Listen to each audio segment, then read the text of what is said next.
Sekarang saya nak buat walk around sikit mengenai motor ini. Uish, mana tongkat dia ni?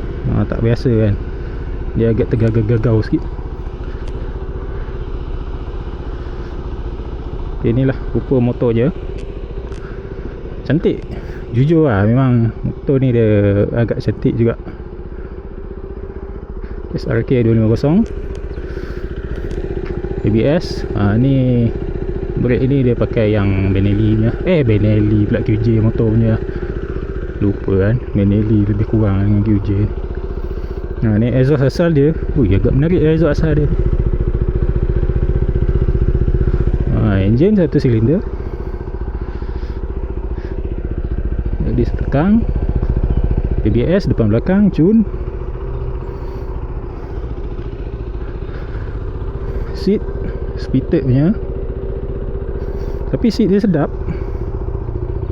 Dia nak tahu seat sedap ke tak sedap ke, kau naik dalam 5 minit kau dah boleh rasa dah seat tu sedap ke tak sedap. Kalau lama sangat tu dia lain cerita lah kan. Okey, motor ni dia ada bagi sekali ni USB port. Dia agak convenient lah untuk orang balik kerja, pergi kerja kan.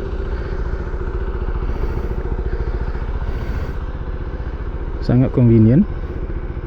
Boleh lah, ada nak, orang kata apa, nak pakai untuk balik kerja, sangat-sangat okey lah.